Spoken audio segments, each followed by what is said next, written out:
YouTube channel at nagbabalik na naman tayo sa bahay set. Hindi ko dito na lang. Thank you. Ayan, thank you so much. Ayan, dito kasi yung caretaker ng bahay.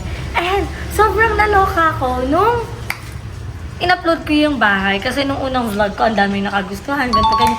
Yung vlog ko siya ulit, ang dami ng comment, pero sobrang na-appreciate ko naman. And nililinis na siya ng caretaker, kaya lang, hindi niya pa na ano dito, hindi niya pa namapan, pero mapapan niya yan kasi naiwan na bukas yung aming gripo. So, kailangan siya mapet dito. Eh, kung mapapansin niyo, wala na dito yung mga ano, yung mga cabinet, yung mga upuan, gano'n. Kasi tinatanggal na nalawak na talaga siya. And sinasabi nila na nakakatakot yung mga, kakakibay kasi walang ilaw. Pero super okay talaga, and don't worry kasi ipapadress ko to. And masisimulan ang renovation tomorrow. Maka-renovation, mababash tayo sa renovation. Pagpapapintura at pagkakabit ng doorknob is for tomorrow na. And bago ko yung ipagawa is magsasabay tayo ng asin. So, isa siya sa mga... May nag-chat lang sa akin na maghagis daw ako ng asin bago daw ako mag-start dito magpaayos. And syempre yung Jess din nakasupport din and sila din yung nagsabi. So, ayan, alam mo talaga nung baba, kung iisipin mo pwede pa siya magkaroon ng isang kwarto, pero ito lang kasi yung magiging bahay namin na parang naging malaki talaga, diba? So kasi syempre, kailangan ko din talaga ng privacy, kaya pinili talaga namin ito. And ako, never naman ako nakaramdam ng takot dito kasi, hindi ko ito kukunin kung mabigat na parang alam ko. And okay naman siya, and ipapabless na lang din namin siya. And lilinisin namin siya ni Daddy Paul, hindi naman todong linis kasi magkakaroon pa ng general cleaning dito kasi magpapalinis talaga tayo. Kami din din naman yung maglilinis kasama yung mga friends ko katulad ng Dan. Papatanggal ko yung mga agyo, ganon. Kasi kailangan na mag-start ng pagpipintura. So dito sa baba, kung mapapansin nyo, hindi naman na kailangan, siguro kailangan pa rin. Color white lang naman yung ipipintura ko. Kung pipintura lang tayo ng color white para mapanatili nating malinis, and yung dito is lalagyan natin ng cortina para hindi ganito yung makita, diba? Para hindi ganyan yung itsura niya, and maluwag na din talaga. And speaking of hagdan, oro plata mata daw yon. So nung binilang ko to, 15. Ngayon, i-comment niyo sa baba kung tama ba talaga. So mag-i-start ako dito dahil hagdan din naman to. Diba hagdan din naman to? Akit baba tayo. Kasi hindi ko alam, i-comment niyo below kasi ngayon ko lang talaga ito nakita. Pag binilang natin to, 1, 2, 3, 4, 5, 6, 7, 8, 9, 10, 11, 12, 13, 14, 15, 16. 16 siya. Pero pag sinama mo siya, at hindi mo din sinama yun, magiging 14 siya. Kasi kung mapapansin niyo to, mukha lang siyang hagdan pero pang isang diretso na talaga siya. So parang pang isang diretso na lang din siya. And hindi talaga ang person. Bababa tayo ulit nang hindi natin to binibilang. Tignan natin kung ilan yung bilang niya. So mag-start tayo ito ng 1, 2, 3, 4, 5, 6, 7, 8, 9, 10, 11, 12, 13, 14. So, i-comment niyan sa baba guys kasi nalilito talaga ako. Pero kung kasama man yun, at kung kasama man ito na nagsisilbi, sobrang naguguluhan talaga ako. Pero may kanya-kanya naman tayong paniniwala, di ba? Pero ang mahalaga, i-bless naman natin itong bahay. Hindi nga lang ako sa pag-aakyat baba at kaloka. Eh, kailangan ko din ipatanggal yung ano doon, yung aircon para makabit dito. So, ayan, tignan natin. Siguro kailangan talaga siyang pinturahan, especially sa ditong part. No? Sa part na to, kasi medyo, ayun, nag-aano na yung kulay na dito, nag-fade.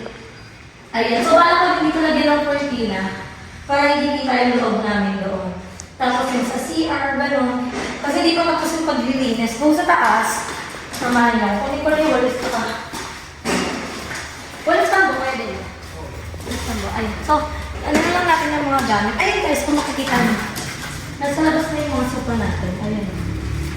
Kaya pinapagamit naman ito ng may-ari. Ako lang naman yung nagpaalis talaga para magkaroon tayo sariling decision. Thank you, Pedro. So, tara. Akit tayo sa taas. Tingnan lang video ko. Akit tayo na ulit. Hindi nila ko ha.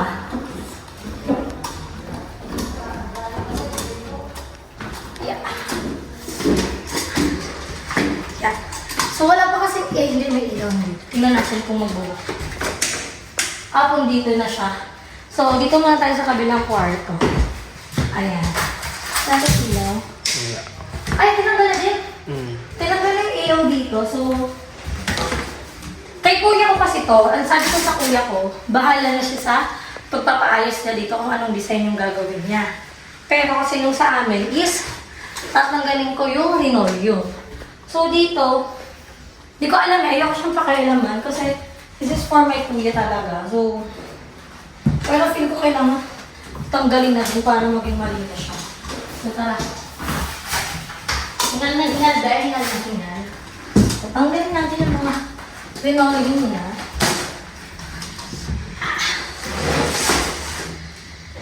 Ayan.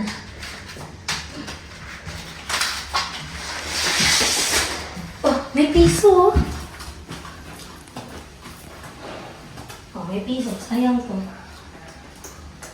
Kunin natin.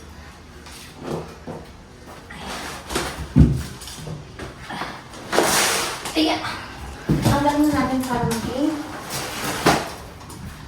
Yeah.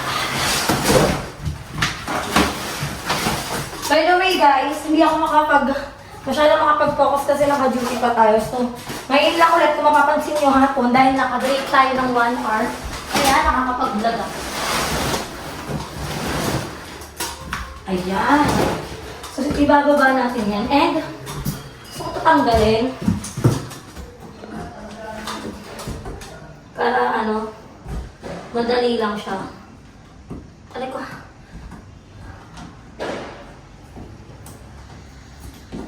Ay, hirap na tanggalin. Ano kaya?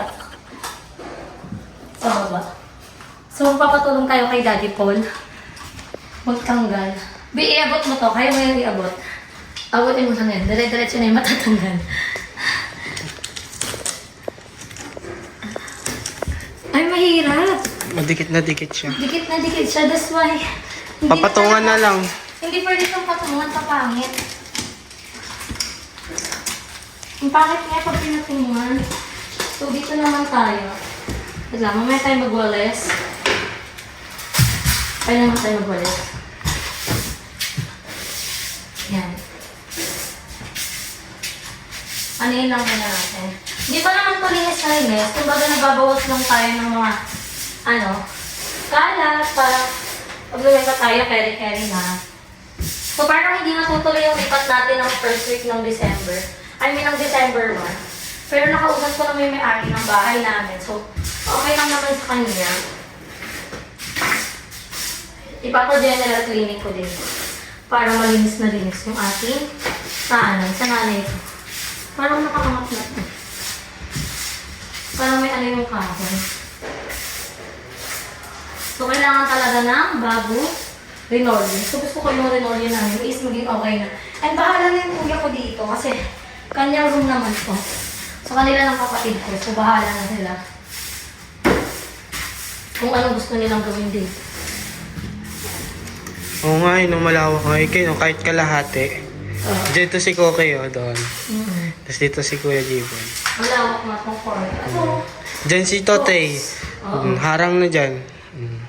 tapos kay kuya. Kahit kortina lang o kaya ano. True. Ayan, pwede naman nilang paghatian niya magkapat. And dito din, tatanggalin na din natin ng linoleum dito.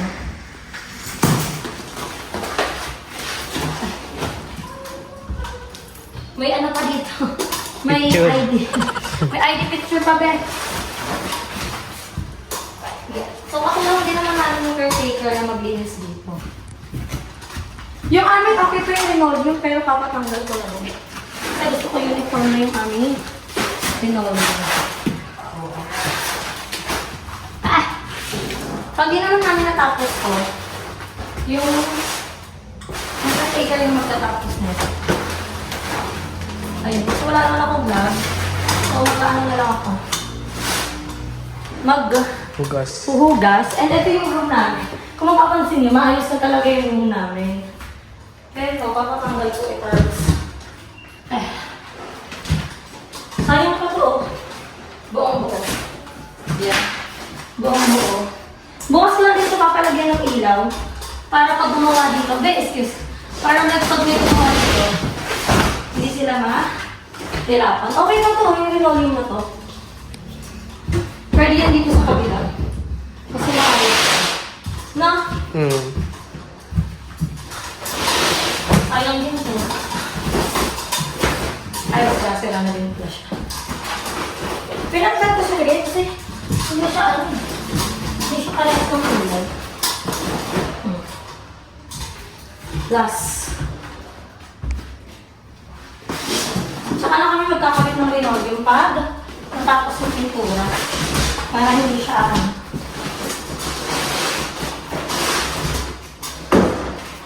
lalabas ng linoleum. Ha! Ingat. Gusto ko ako yung paano kayo ito matatanggal? Kasi doon yung doon ang hirap nila tanggalin eh. Dito siguro kapag pinturahan ng puti, mga yan. Pero diba yung ito? Ipiso ulit, oh. Ayan.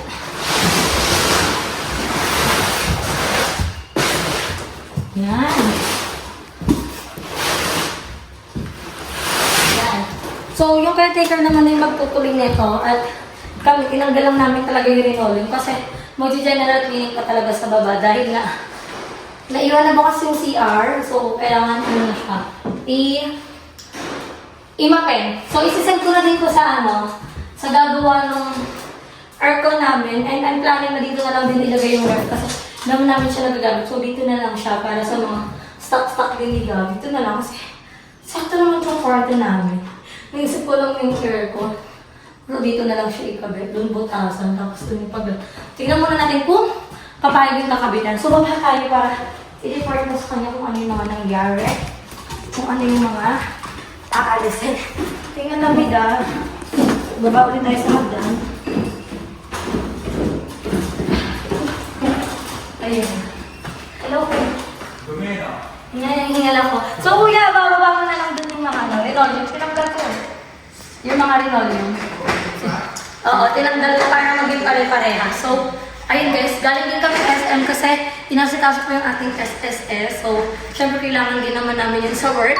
So, yun lang kasi nagkaroon ako ng problem about doon dahil nung sa maternity benefits nung preggy ako kayo. Pero, ngayon okay na din naman siya. Inom lang ako, hingal ako.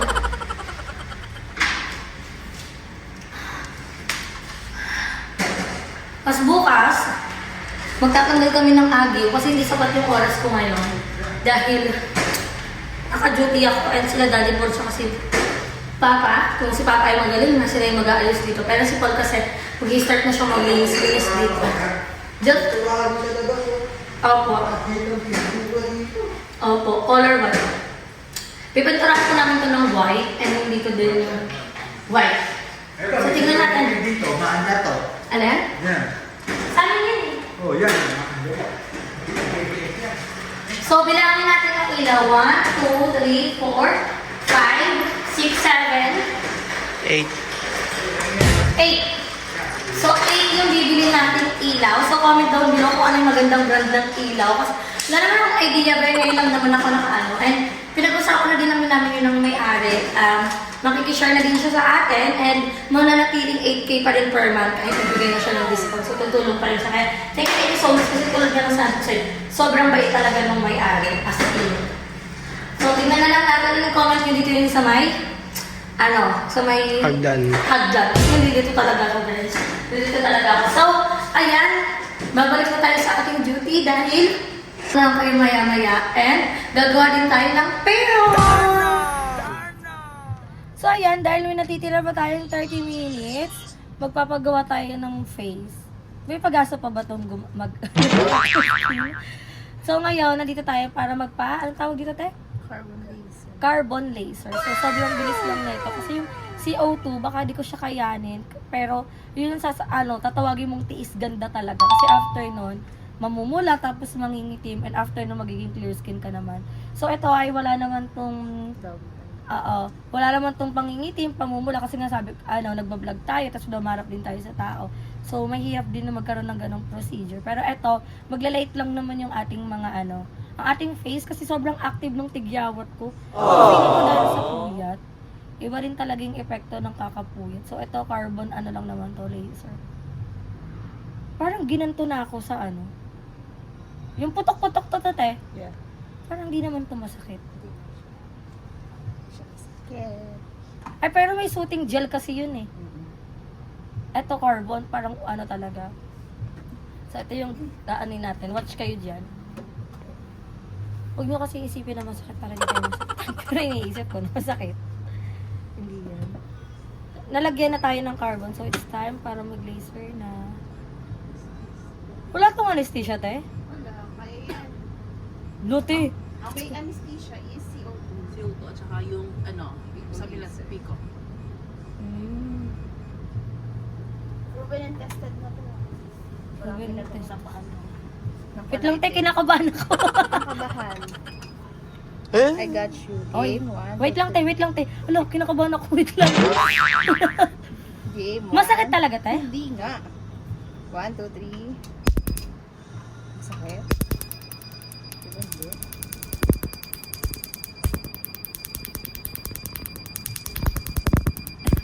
Kailangan tuloy-tuloy yan.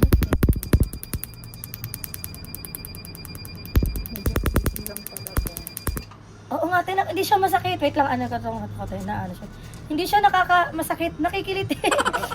Wait lang, nakakapit ako dito, nakikiliti ako. Hindi at saka naka ano, medyo makati. Oo. Parang ito yung, Wait lang. Smile. Wait lang, te. Masakit dyan, banda. Wait lang, Pero te. dito madaming acne in fairness. Ha? Pero dyan madami. Kaya nga, parang kaya siguro masakit.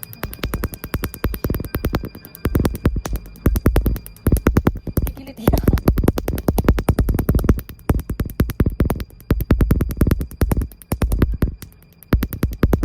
Ano yung mga tumutulog? Yung mga tingnan niya? Yung mga carbon na natatanggal, ay natutulog. Kala kayo makatigyawat ko, te.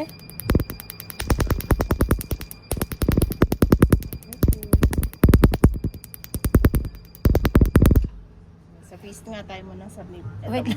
Wait lang, te. Anin ko nga, parang umaano sa mata ko eh. Ay, Okay. 1, 2, 3.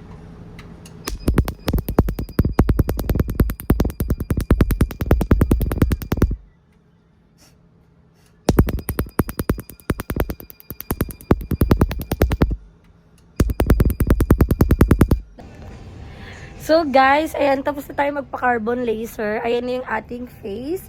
And based on my experience, hindi talaga siya masakit. Nakakakiliti lang. Pero ang masakit daw ay CO2. So, mas gaganda pa daw tong face natin pag tinuloy-tuloy natin tong carbon laser kahit 2 times a month na, te. 2 times a month. 2 times a month, and nakikita ko yung mga comment nyo na syempre umarap na tayo sa tao para kahit papano mag-fresh tayo. And kung makikita nyo, ayun o, kasi mag-duty na talaga dapat ako pagkabalik. Pero may time pa talaga akong 30 minutes. Eh katabi lang naman namin tong parang beauty clinic, kaya nagpa-carbon laser na tayo. So, ayan, nakupuyod na ako. And makikita nyo siguro mga first week ng December, okay na talaga, lagi na ako nakapusod.